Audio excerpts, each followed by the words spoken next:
Well, good afternoon, everyone. I think it's afternoon now, and maybe in some parts of the country it's still morning. I'm really glad that you all joined us. Um, we are going to begin by telling you a little bit about this particular initiative. Um,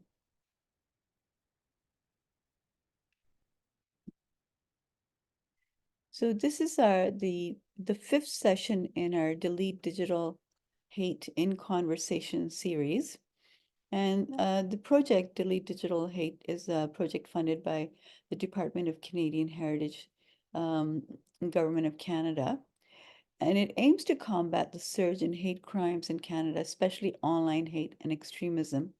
It focuses on empowering Canadian Muslim girls, women, non-binary individuals to address online harms targeted at them.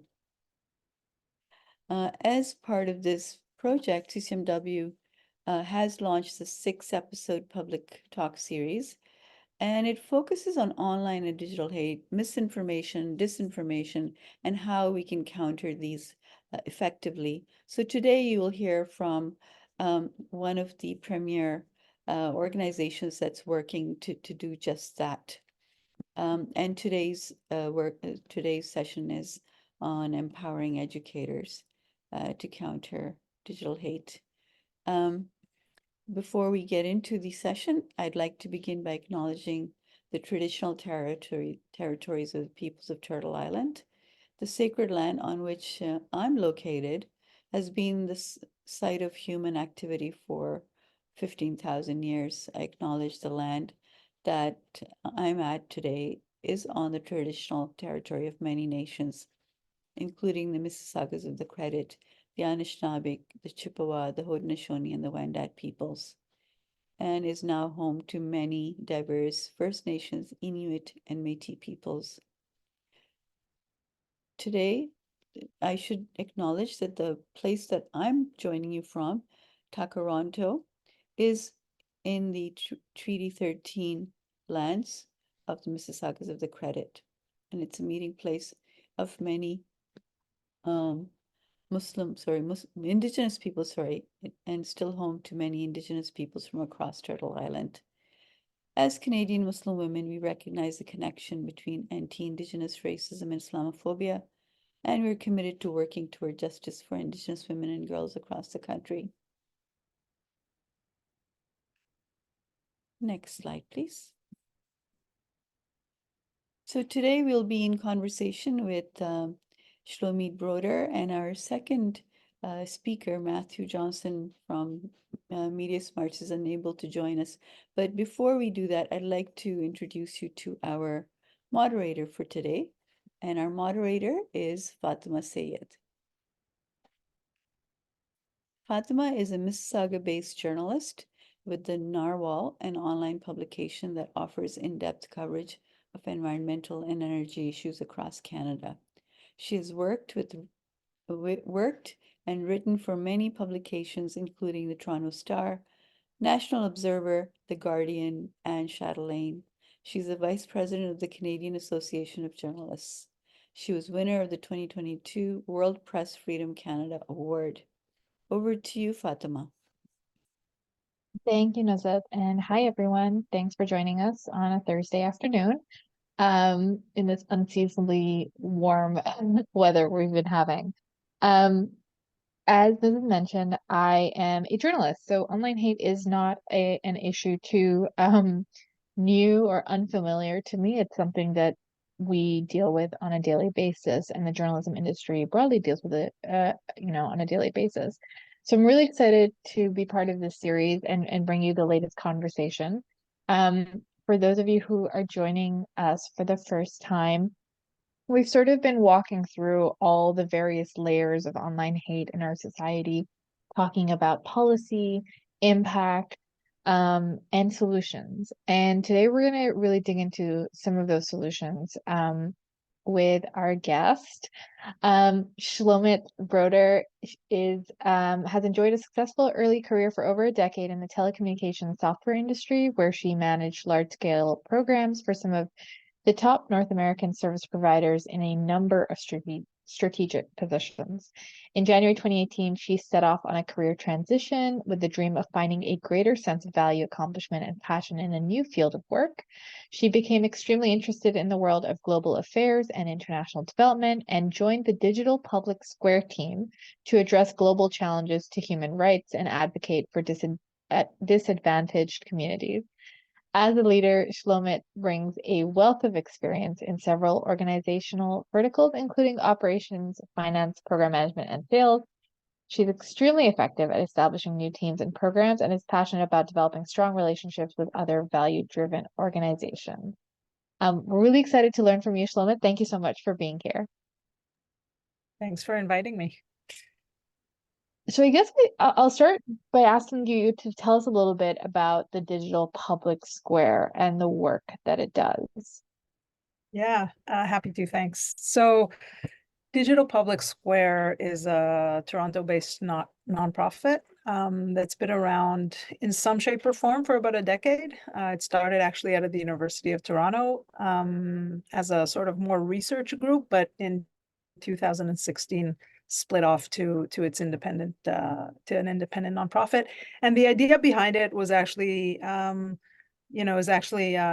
within that name, right, which is a bit of a mouthful, but really the inspiration of our founders was goes back actually to Cairo, right, to the Arab Spring, and to the idea that people, back in the day, people used to congregate in the public square and talk about politics and talk about things that are important to them, and perhaps get a lot of information from others, right, through conversation within the public square.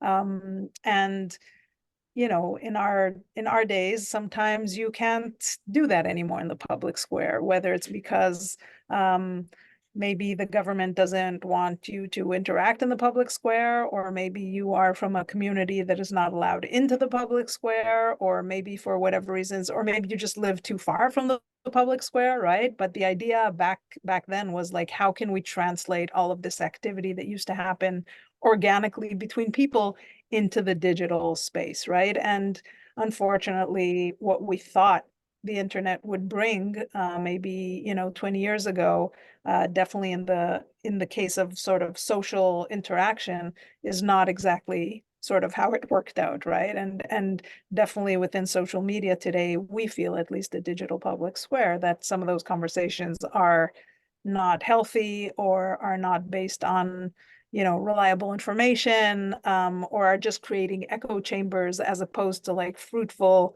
discussion that maybe you would have had. So sorry, that was a long answer, but really that was sort of the origin of what this organization was trying to do, and still is trying to do. No, and it's great, and such an important organization to exist as we grapple with these increasingly complex ideas and things happening in the digital world. I wonder if you could, also talk us through what you personally and maybe professionally through your work have noticed about misinformation and disinformation, and how it sort of evolved and its relationship with society.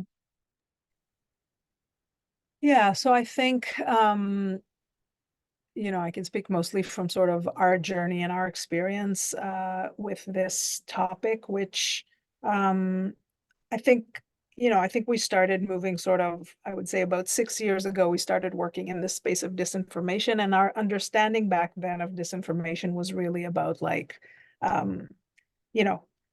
someone is trying to convince you of something that is wrong, right? Someone is blatantly sort of putting out their disinformation, and how can you identify it? And that, the belief that there is an impact, sort of like someone puts out something that's false, correct that with something that is true, right? And we saw so many organizations in the world that started popping up that dealt with sort of debunking of harmful or just untruthful narratives, a lot of fact-checking organizations, right? I think for us, again, I'm talking from a point of view sort of an implementer, right? But it mirrors, I think, how this space has shifted. it started off with a lot of tools to detect disinformation, right? With the idea that then you can counter it, but then it evolved into tools that are more sophisticated and look at like networks of people who are producing maybe disinformation. Then the space moved into things that are no longer people, but rather machines, right? Whether it's bots or now we move into the space of AI, which is, in the world of disinformation, that is terrifying because AI can actually produce things, right? And you could debate if it's true or untrue. And so all this to say is that I just think the space has become much more, the bad actors, I'm focusing for a second on bad actors. The bad actors are much more sophisticated, have much more sophisticated tools at their disposal, right? And are able to sort of weaponize those tools. And arguably, and the good actors, meaning the people who are just there to consume information, sometimes it's just really hard to know what is true and what is not true. And that's before we even get into the space of like, we have a clear definition of what is disinformation, right? That is something that is not true. But then there's, misinformation, right? Like everybody has that, like, that aunt in the family that is spreading something on the family WhatsApp, and she's so sure that it's like something real and she means well, but in fact, not knowingly, she's spreading something that really shouldn't be spread, right? And then of course there's like what we would consider malinformation, and also what's just considered propaganda, right? And so all this to say, I definitely can't always know when you like move from one to the other, right? And so I just think this space is very, very complex. And I personally, in Digital Public Square, I want to say, I think we became much more interested actually in who is vulnerable to misinformation of a certain type and why, right? So, someone can say so many things out there and they don't stick because, for whatever reason, they don't stick. But what are the things that are sticking with specific people and why? And I'm really interested in the why, right? What are the characteristics or the vulnerabilities of specific people that are sort of living in this space that I would consider information that is not, for me, it's not reliable. Yeah, it's so interesting hearing you connect world events to the way social media has evolved because you are right. Like there was a period of time where social media was actually spurring positive change in world events. It was kind of like an organizing tool, like a tool to push forward better agendas and messaging and counter proposals. And now it's sort of all coalesced into a big mess. Where I think you're seeing that the same tools used for nefarious or bad ways and actually harm society and harm discourse. And I wondered, I know you have an example of this, and I wonder if you could walk us through, what you have seen about the relationship between world events and social media engagement and what we could do to tackle it, perhaps.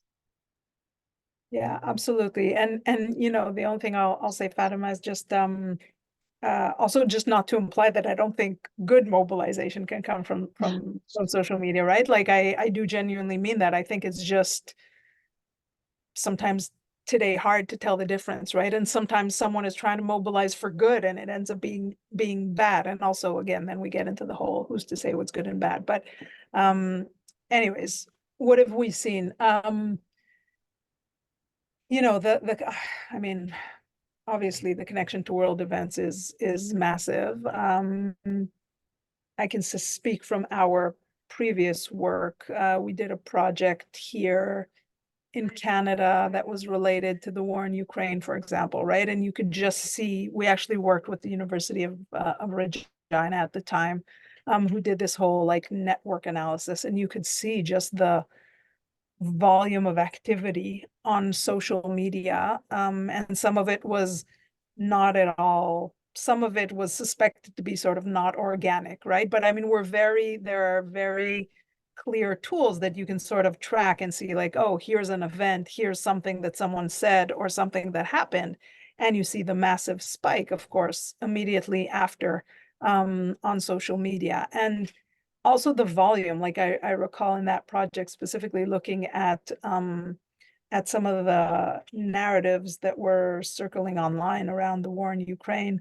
Some of them, you know, you could just see the spike in activity, and you could see that the level of activity was huge. Like I think it was, you know, there was some, I don't recall the number, but the percentage of activity that we were seeing from said like influencer accounts, right? And today the power that influencers have specifically, right? So you have these people, I think we looked at about 20 different accounts of sort of influencers in that space who were creating a huge amount of traffic around such events.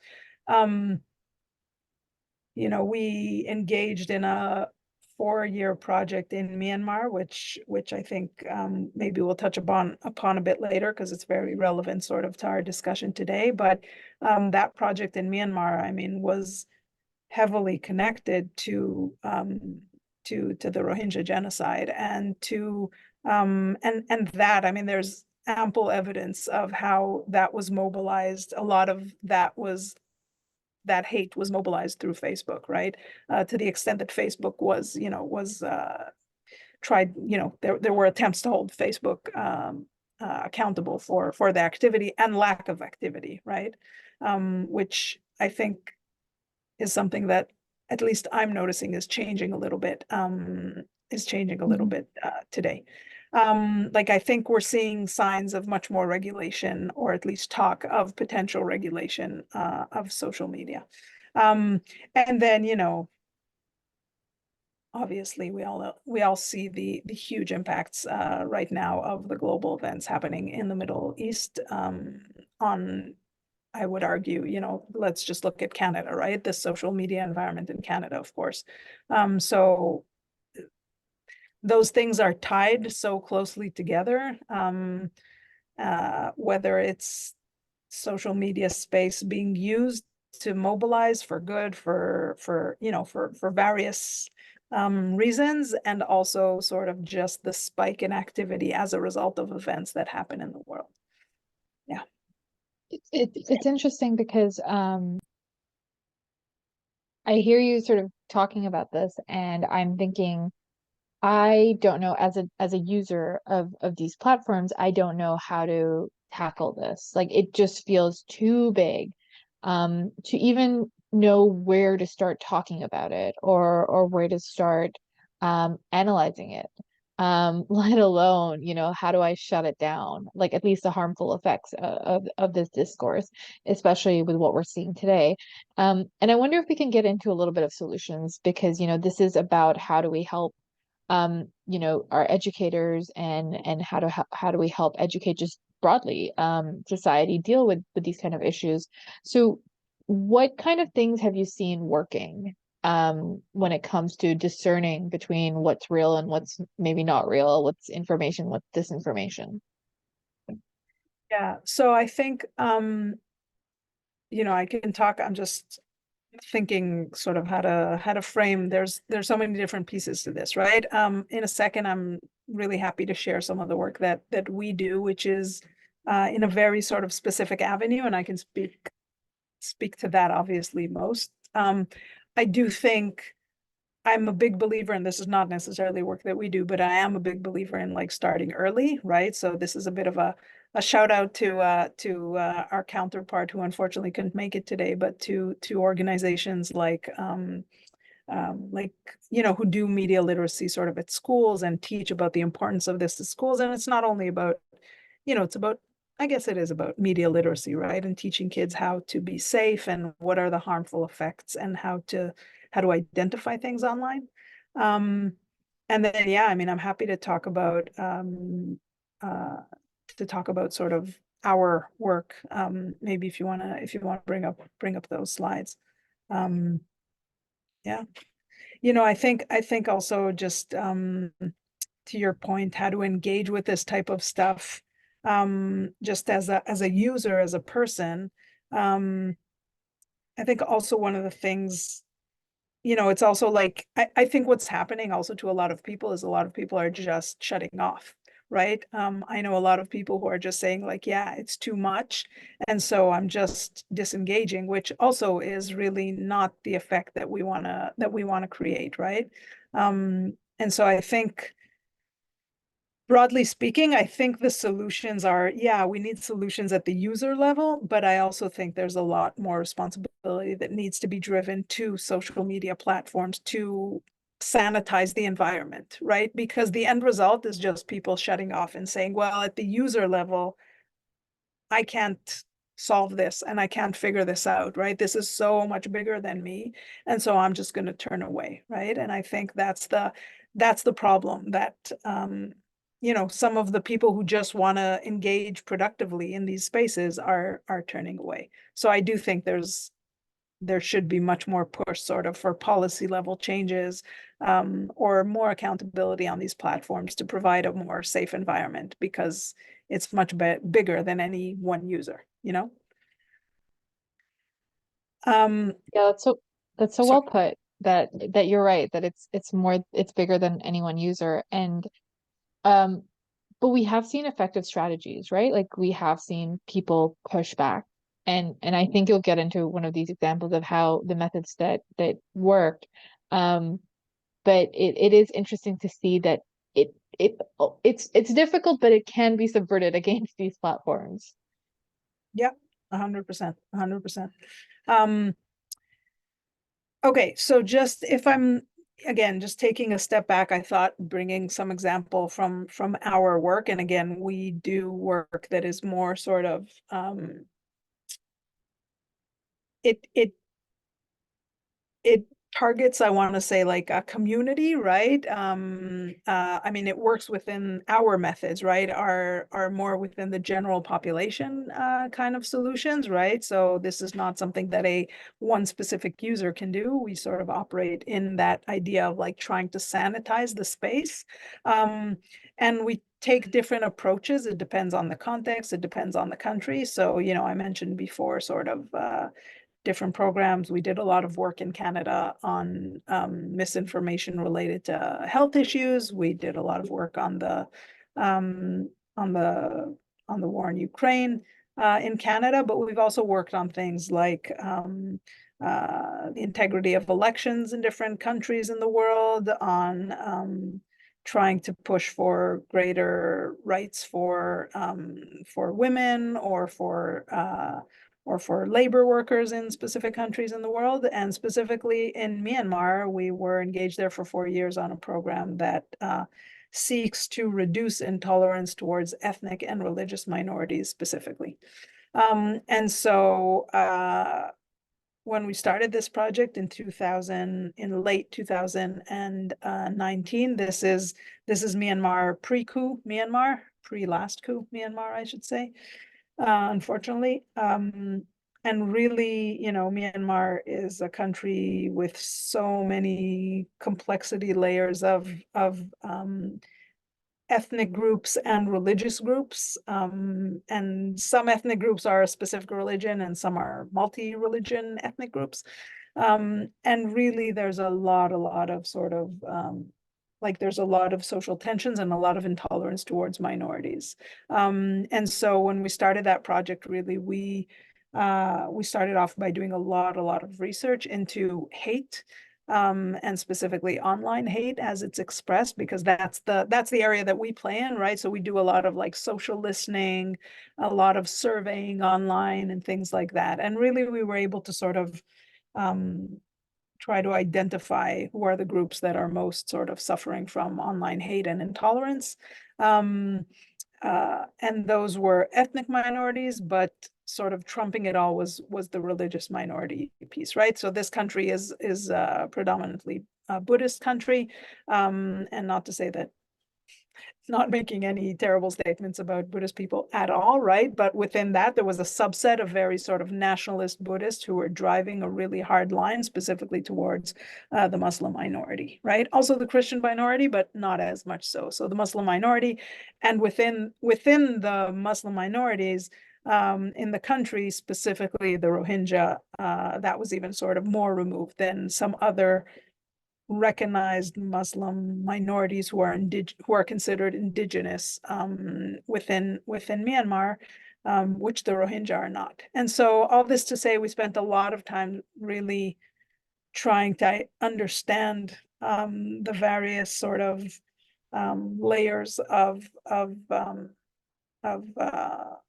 intolerance towards minorities and hate towards minorities, and ended up designing together with partners. So we work very closely with 3 partner organizations there, because, that's one thing I want to say is, like, we're a Toronto-based organization. We're very much aware that we are Toronto-based, and what do we know about these places and these contexts?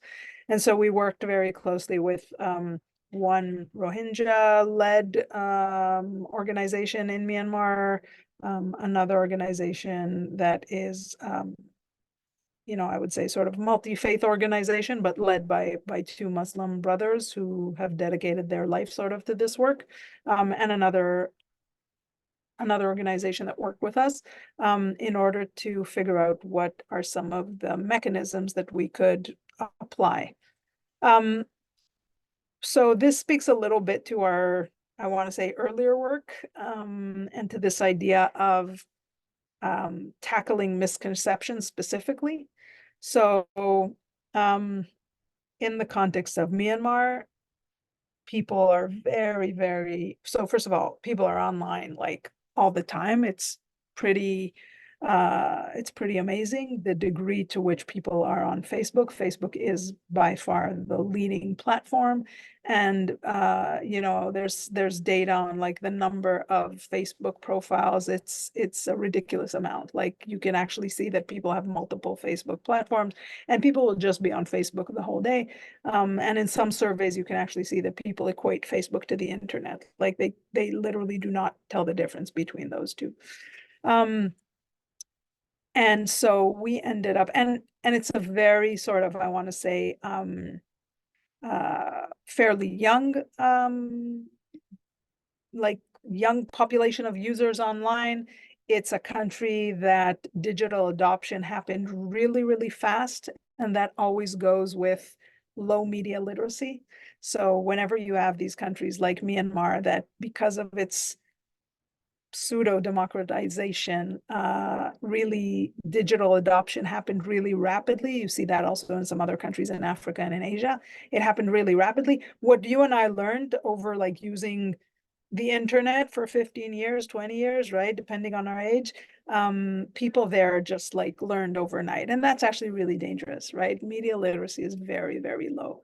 And so, and the other thing I'll say about that culture is it's very playful. And so we ended up colorful and playful and vibrant and competitive in a fun way, right? And so we ended up tackling this very serious topic of,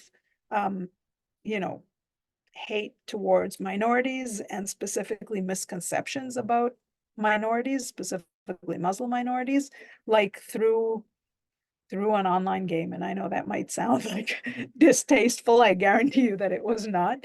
And we ended up putting out a trivia game that tackled misconceptions directly, right? Of course, it would have been too sensitive to put out a game specifically about Muslim minorities, or specifically even religious minorities. And so this game is sort of a game that is about the religions of the world, and it tackles misconceptions about Christians in the country. It tackles misconceptions about Muslims in the country. I think there's one question about the Baha'i faith and a couple of misconceptions around Buddhists. But really, that's what we did, was put out a game that seeks to provide information about religious minorities, because we strongly believe that people are more intolerant towards things they don't know about, right? They feel more information about something helps you feel more proximal to it.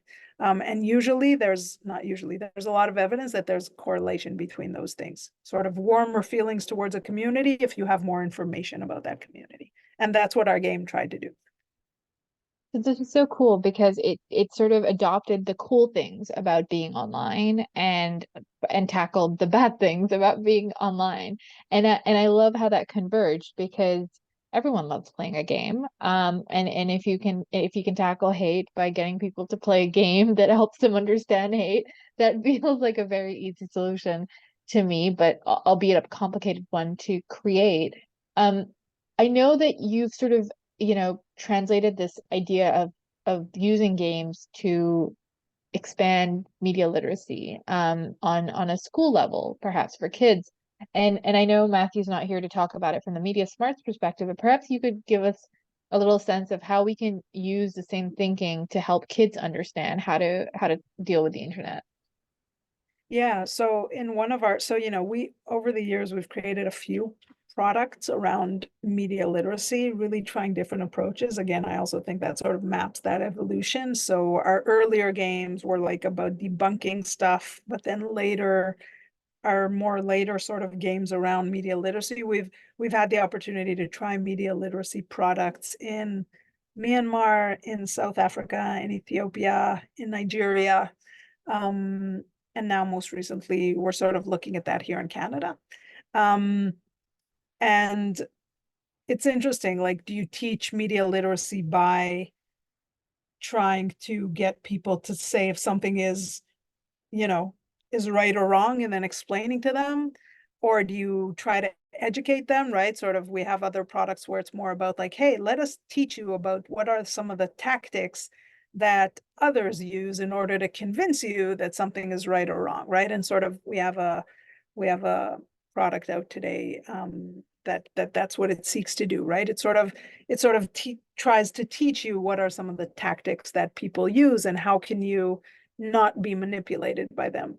We're actually trying this game out here in Canada now. It's called Manipulation Nation, which I think is a great name. But really that's what it's trying to do, right? Trying to see, like, can we teach people to understand when they are being manipulated? With respect to And sorry, can you like how many people actually win the game, if that's the right question to ask? yeah, so by the way, there's a lot of questions there, right? Like, we asked ourselves a few times, we're like, wait a minute, are we teaching people how to manipulate others online? You have to be very cautious of that, right?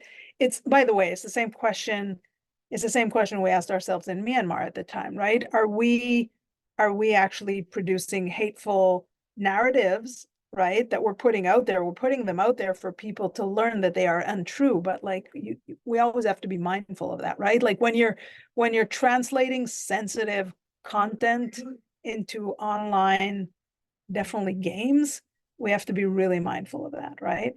To your point, our Manipulation Nation game, which is really part of a project here in Canada that is looking at radicalization to violence.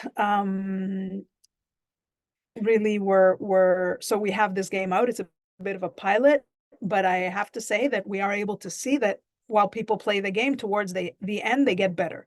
So they get better towards the end.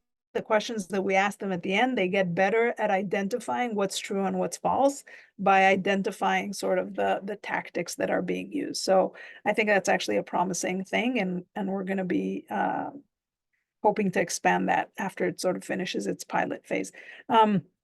Back to your question about kids. In our project that we did, which was related to misinformation about the COVID vaccine. So this is a project that we were engaged in a couple of years back for Public Health Canada, and it was all about misinformation about COVID vaccines. We worked together with Media Smarts, and what we did was we created this game. Again, it was a bit of a trivia game about true or false, about information about the vaccine. And they sort of wrapped a whole lesson plan around media literacy about it. It was actually a really cool lesson plan, and we put it out there to teachers, and we said, like, hey, whoever wants, like, that's what we created. Basically, we created 2 lessons for teachers. One, I think, was for grades 7 to 10, and one was for 11, 12, or maybe grade 7 to grade 9, and grade 10 to grade 12, in French and in English. And the lesson plan was age appropriate, of course, so that's why there were two different ones, but the whole lesson plan was about like, how can you, how can you basically substantiate evidence? How can you go look for corroborating, for other facts to help you decide if something is true or not? And really the importance of not just, I mean, I'm in my house, that happens a lot, right? My 10-year-old, who is an avid gamer, will come and say like, hey, I heard this and this, and I'm like, where did you hear that? And he's like, on YouTube. And I'm like, okay, but like, and I don't even know if it's true or false, but I'm like, did you, like, who said it?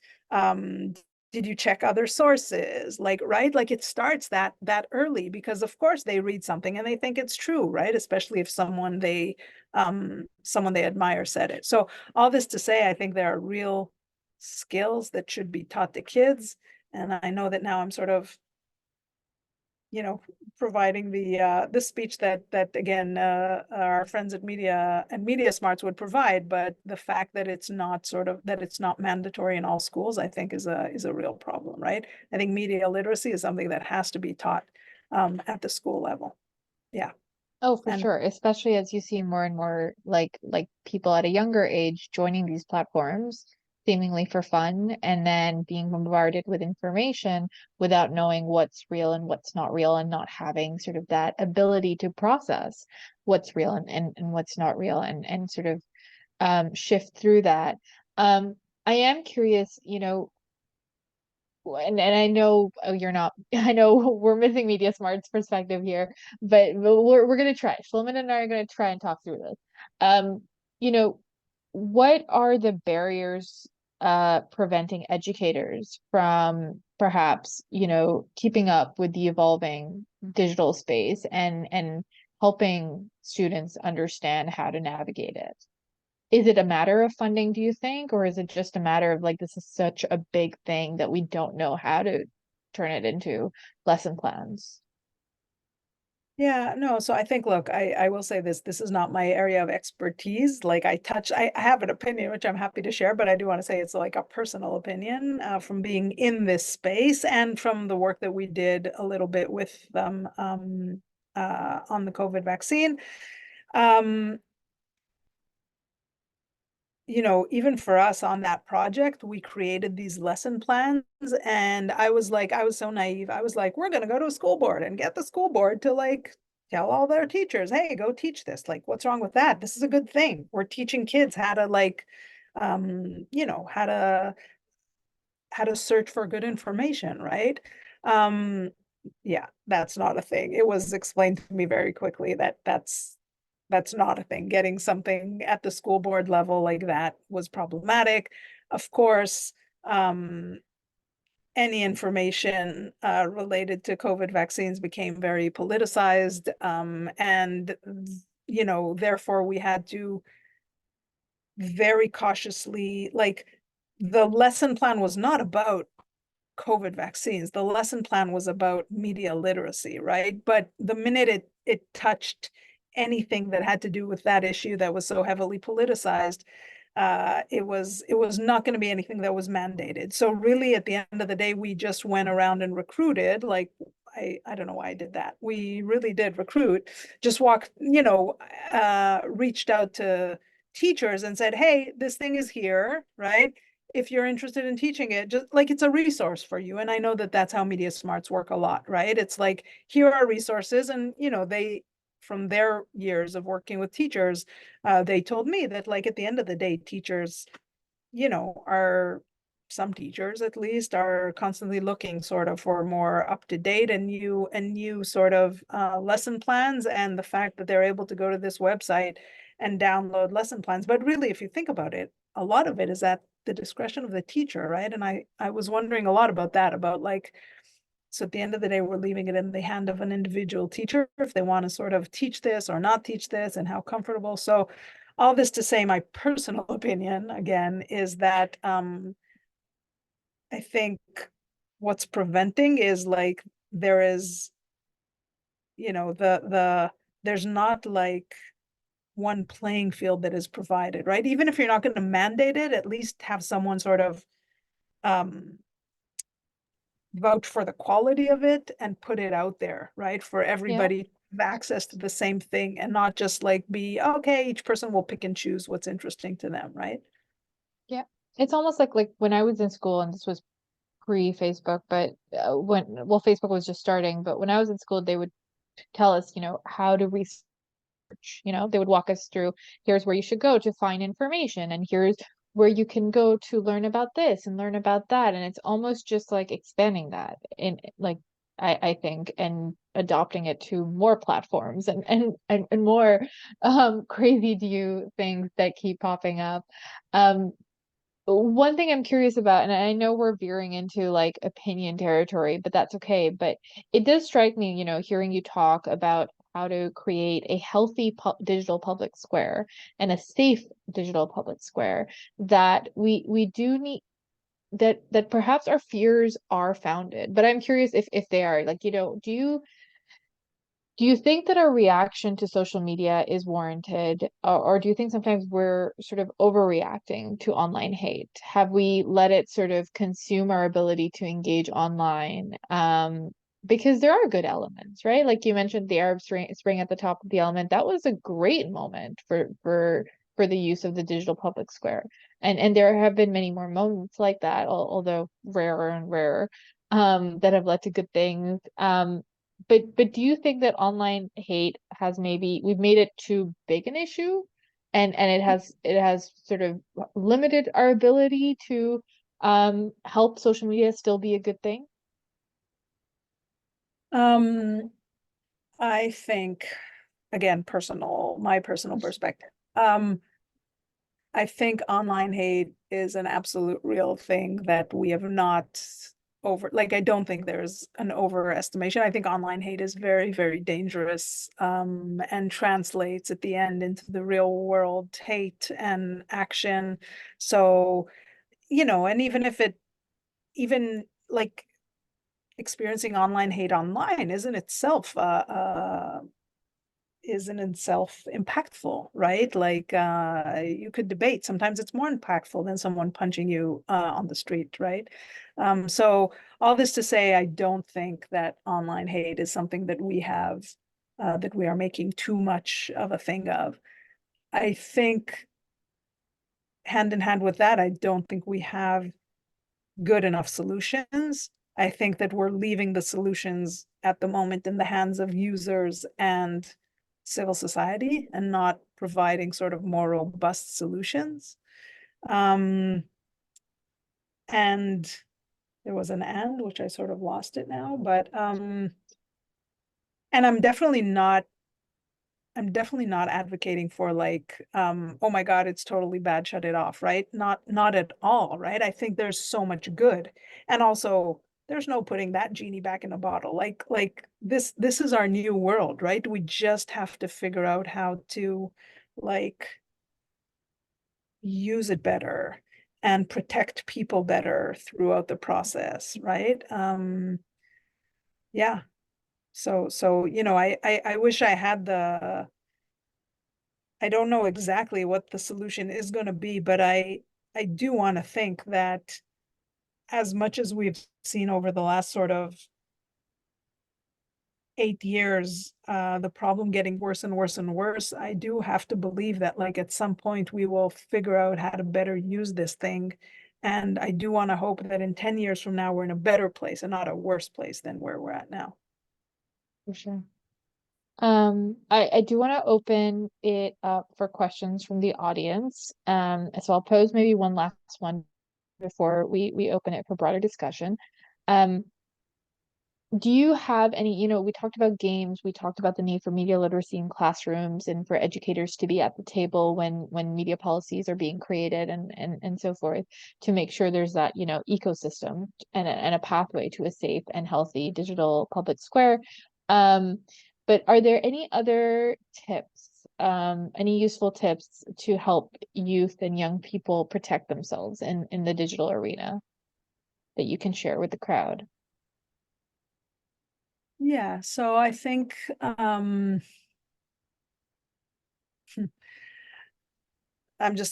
smiling to myself because I probably can, and yet I don't apply them myself, right? Myself, because I'm just sitting here like self-reflecting and thinking like, man, you're about to give advice, like, whereas I just find myself self-censoring so much, which is terrible. That in itself, right? That's another impact we're not talking about, right? We're talking about people who are experiencing the hate, but then there's a whole world of like self-censorship because you're afraid of that hate. And so you're not expressing views that might actually be really helpful. But anyways, that's a whole other thing. No, I love it. A moment of honesty that we know all the skills and we're not applying them ourselves enough. It takes bravery to be out there today. By the way, I applaud my friends in CCMW. I have a lot to learn from them in that case, right? But like it takes a lot of bravery to put yourself out there, because a lot of times what comes back at you is not pleasant, to say the least. There's the usual I mean, I'm not, there's layers of this, right? There's the layers of like digital security and like, again, we Digital Public Square, we work in a lot of like really, really closed spaces where it's actually really dangerous, right? If you're caught with certain things online. And so like, there's that whole world, right? There's a whole world of like, protect yourself, make sure you're not make sure nobody can trace anything back to you, make sure you're only engaging through a trusted source, through a trusted platform, right? Again, going back to Myanmar, I don't talk to anybody there unless it's through Signal, because just by talking to me, they are at risk. So I'm not touching, like, that's a whole other world of protection and digital security, I want to say. The only one thing I think I can offer, which is maybe more relevant, that's an interesting lesson that I have learned here in the years in Digital Public Square, is that at least we believe very much that a lot of times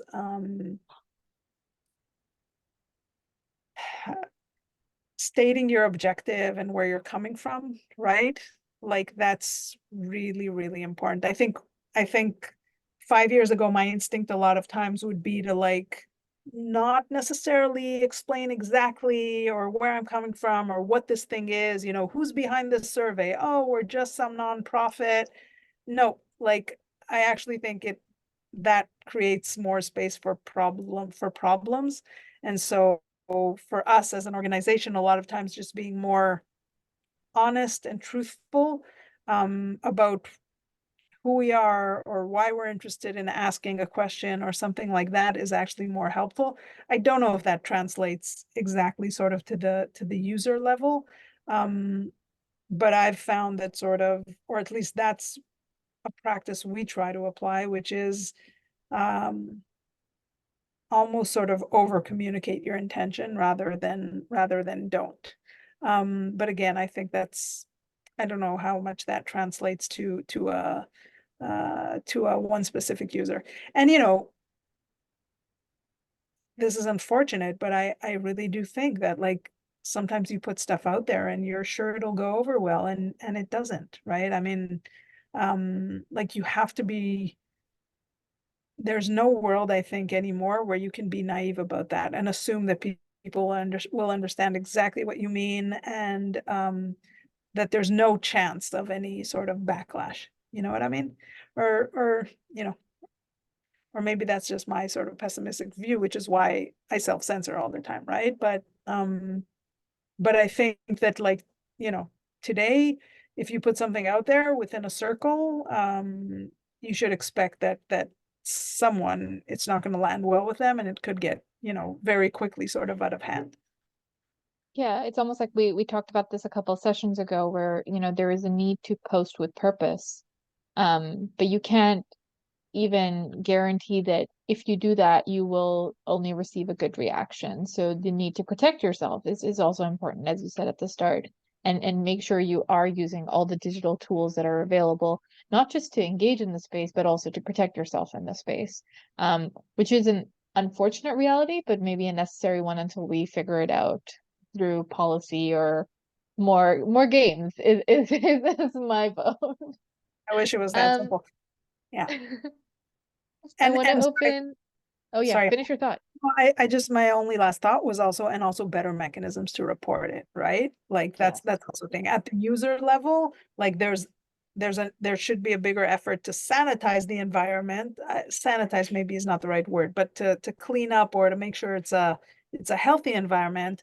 And there also need to be better mechanisms for an individual to report when they are, when they themselves are experiencing something that is considered beyond what would be acceptable.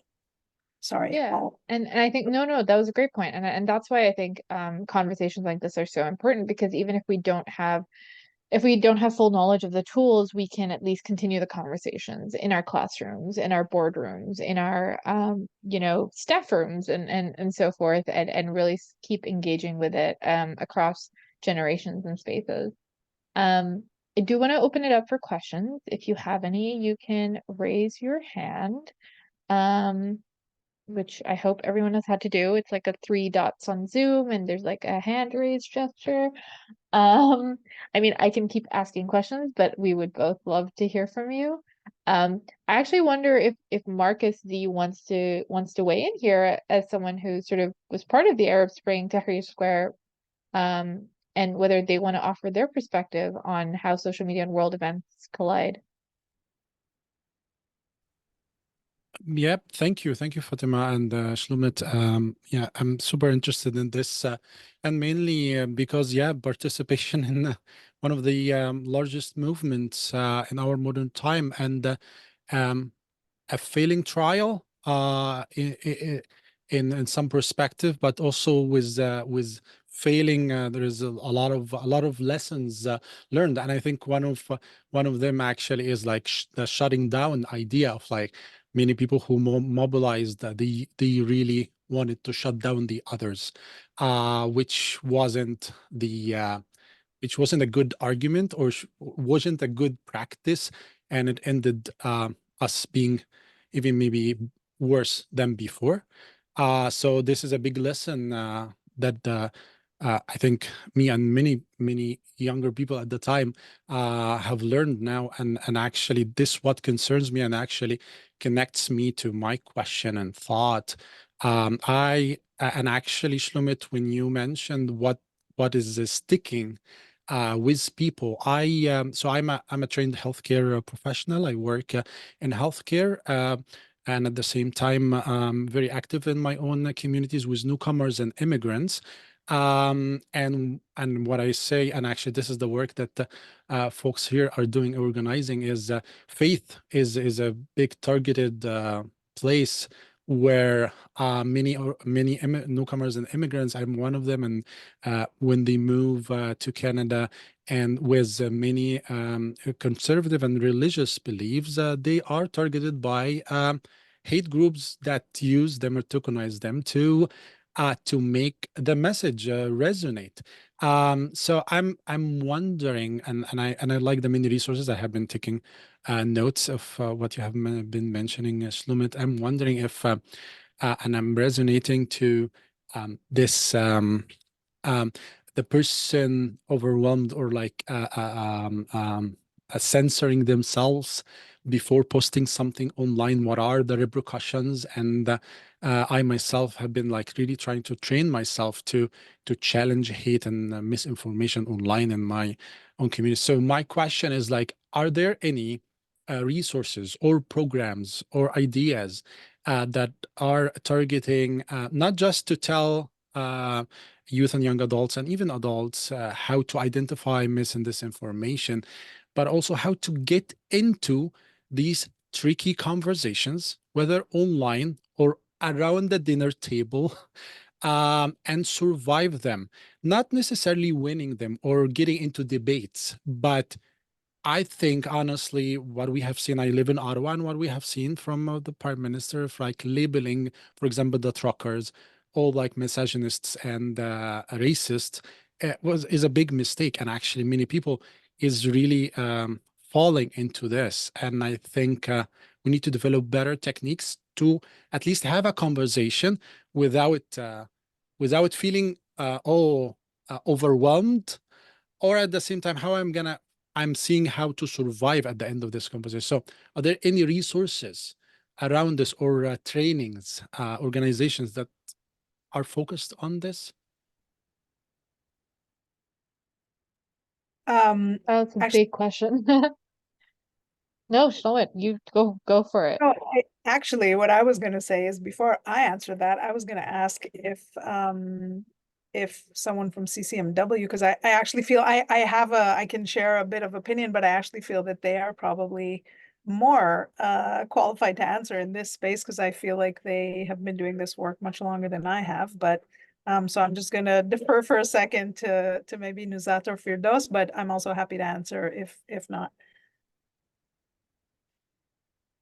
I mean, why don't you start and then maybe they can jump in.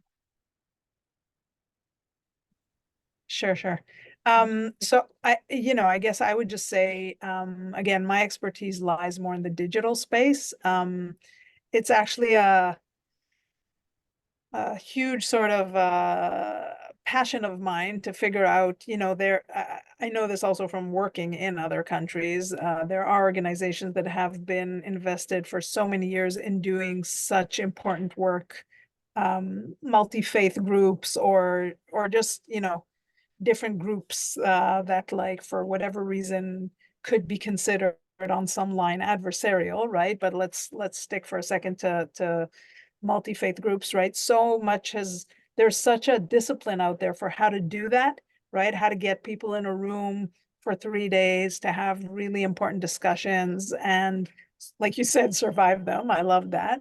And I would really, really, and again, I have not even started, but it's a bit of a hope to try to figure out how to translate some of that great work into the digital space. Because wouldn't it be very cool if we could create some sort of space where people could engage in some of that conversation and dialogue in a healthy way? I myself am part of one of those groups of a multi-faith I'll just put it out there. We're in a small forum personal conversation, but I myself, as a Jewish person, am part of a community with other Muslim people with other people who are Muslim in a group of people who want to foster that dialogue, right?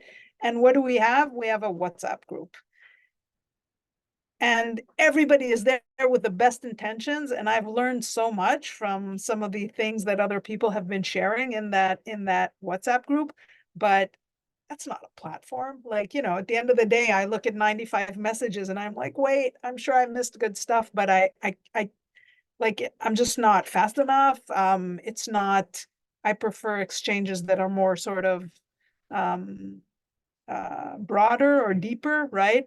And so all this to say, I can tell you firsthand as a user, as a person, right? I really aspire to figure out, and we're going to try to do that a bit at Digital Public Square, how to foster a space where people who want to engage in that dialogue can try to do that. But again, I'm not doing that, like, we're not doing that on our own. We're going to go ask people who have been doing this in the offline spaces for many years and try to see what we can take from their learning and move it into the digital space. Yeah, and I think a part of, like, for me, when you were talking about that, Marcus, I was thinking about how there actually isn't that much media literacy in immigrant and communities either, right? So it sort of goes back to the problem that we were talking about in this conversation, is that there is a need to figure out how to tell people the best ways to use social media and how it could also be harmful to them. Like, I look at, the uncles and aunties in my community and the way they engage with social media, and it really concerns me, but it's also very difficult to talk to them about it or teach them about it. And I think, I don't know, part of me wants, like, social media companies, like, before you even sign up, to give you like a little webinar or like a little walkthrough in terms of, like, here's everything that you can use, here's everything that might go wrong, that kind of thing. But yeah, until we figure out a more sustainable solution, I think the onus is on us, and unfortunately on people like Marcus, who have to have those conversations and really hold people's hands as they're dealing with some of that. Because I remember when I got my first piece of online hate, I didn't know what to do. I had no clue where to even start. And it was only by talking to other people who had also dealt with online hate where you sort of learn, what they've learned and start building on that. And it sort of becomes like a you're almost building on top of, each other's experiences, which again isn't sustainable. And why we're having these conversations, because now we've got, a federal government that has a policy. We have more organizations like Digital Public Square thinking about this. And the hope is hopefully they can all come together with educators, with, youth, with organizations, and really coalesce that into something sustainable. But I know that's really, really hard. But we can dream. But thank you for the question. Thank you for sharing, Marcus. Really appreciate it. I know I called you out, but thank you for being game. Well, you're welcome. I loved it, and maybe another opportunity we can talk about how we tackled the first times of hate, because I have a lot of stories and a lot of interesting encounters, taking screenshots of successes online and stuff like that, and sharing them with others. So then maybe to another time conversation. That would be great. Yeah, I'd love to hear sort of what you've seen and what you've learned. Nizat, you have a question. Yeah, I actually I have an answer or brief response to the question that Marcus asked. So we did at CCMW, we did a few youth related projects where we wanted to bring people together. They were young people. We brought them together not on the issue of hate itself, but on issues that were of interest to them, whether it was housing, whether it was climate change. And we deliberately sought out participants in the project that come from very diverse communities and faith communities. So we did have, Jewish youth, Muslim youth. We had, people of other denominations who came together and decided what was important to them. They worked on community projects. And we did something very similar, another project called Civics Works. And it was, or Civic Works, I think. So both of the toolkits related to that are on our website, but we deliberately sought out participants who were of diverse faith backgrounds, so that when it comes to working together and knowing each other and learning, where you're coming from about an issue, that in itself is really, really helpful. And then on the issue of, you know, um, racism, hate, and we've done a lot of work with multi-faith organizations and folks from other faith communities on joint projects like this one. We're doing some work with Digital Public Square. Um, so the idea is to bring people together. Oh, another project that we did with you that was called Common Ground. So same thing. In fact, I think it was that one where we brought people of different faiths, young people of different faiths, to come together and decide what was important to them and work together on different projects. But each of those three projects, while they were youth-centered, that's what they attempted to do to build, better communities through community action, working together. So that was one thing.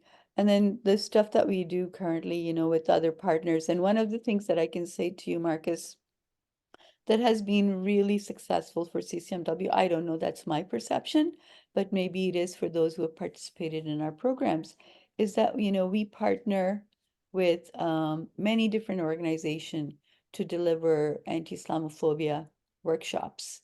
And we collaborate, we do the delivery, they help us bring people together to do it. That's another way, of addressing the xenophobia and hate and so on.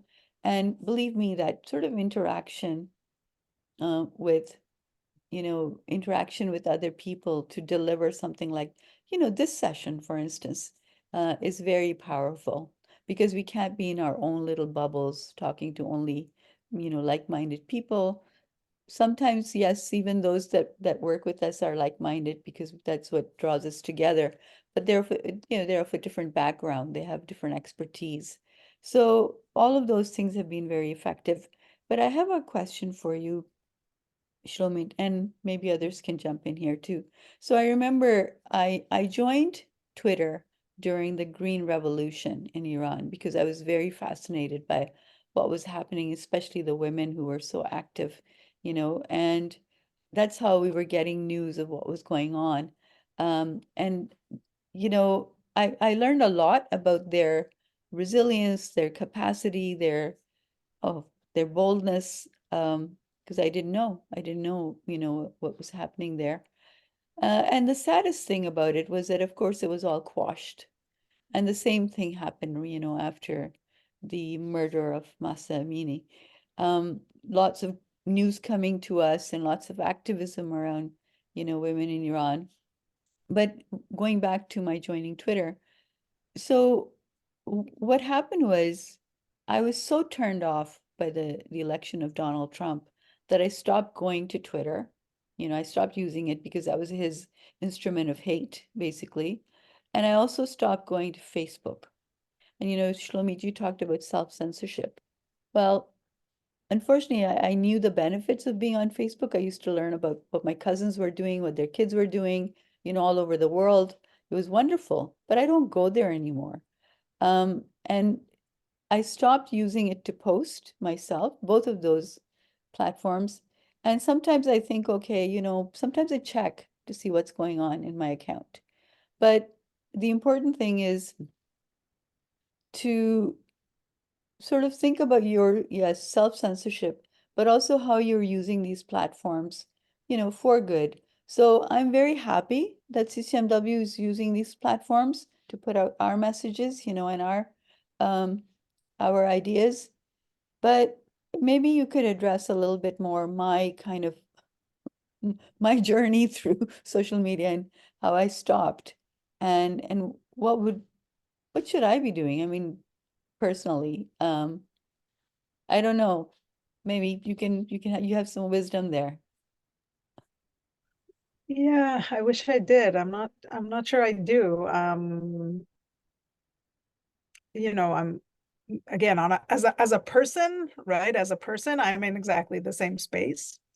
Um, as a as a representative, I want to say, of Digital Public Square, right?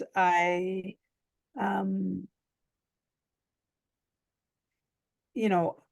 we use those platforms in our work to get a better understanding of what's going out there. And I think that's also really important, right? Like sometimes we equate what is coming through on social media as like we use that to size a problem, or we equate that as reality. And that also, like, we need to be cautious of that, right? So I do think that it's a representation. Studying what's going on social media is a representation of what's going on social media, and of course informs sort of where things are at in the general population, but they're not necessarily, like, it's always important to also check what's the state of events not on social media, right? And have a more informed opinion.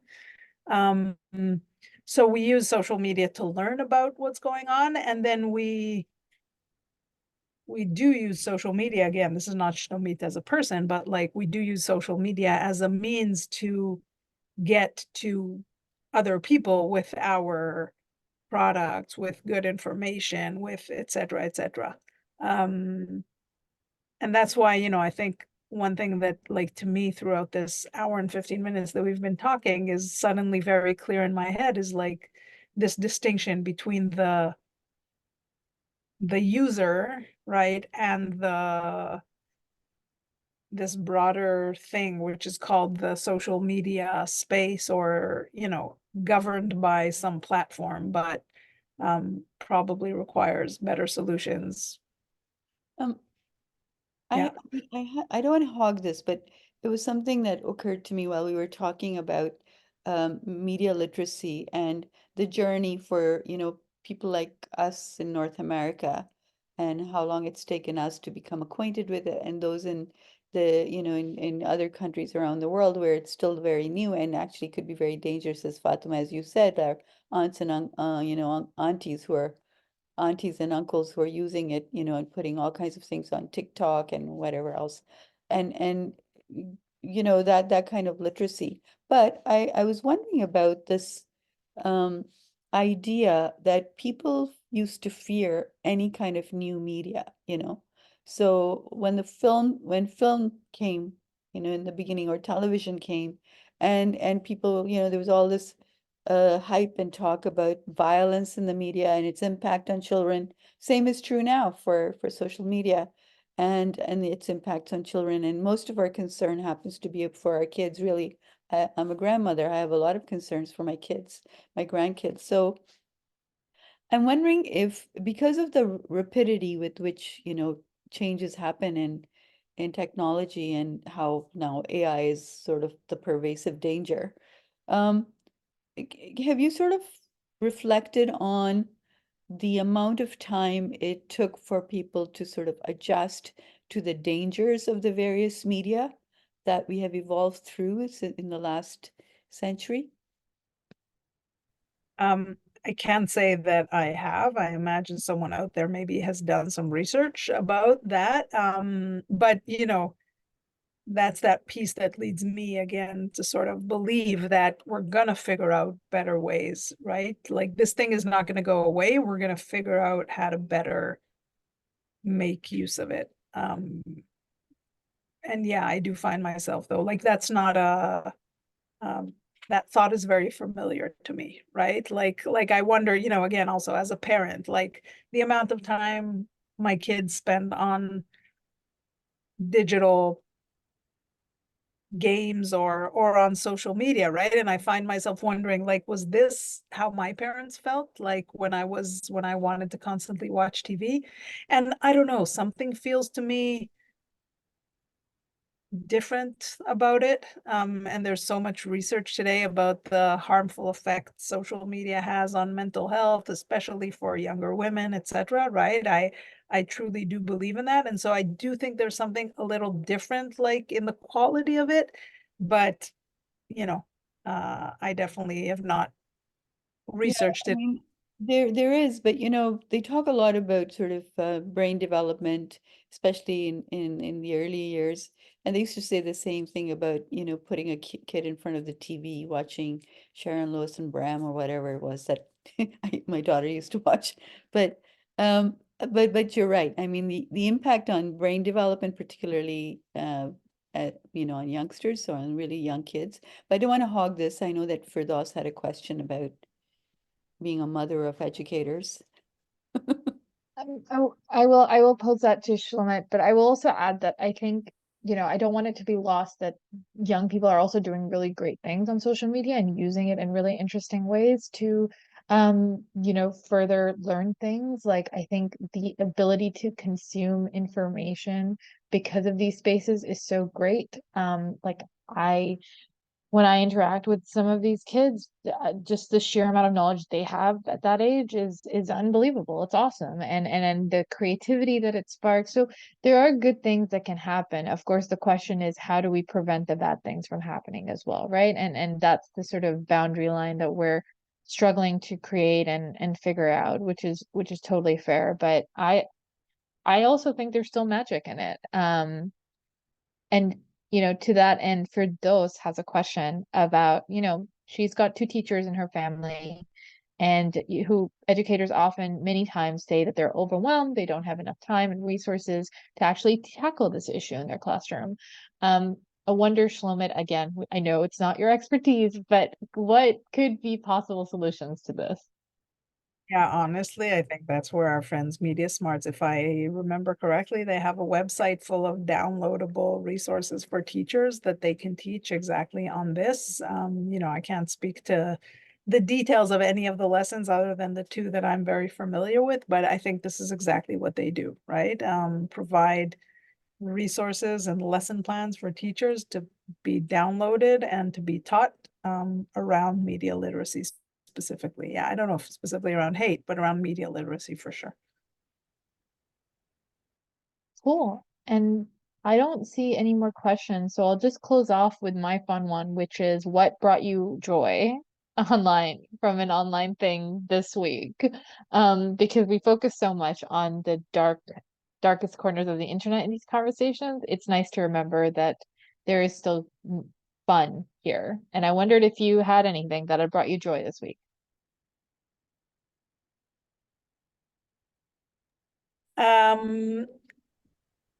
I'm thinking about that for a second.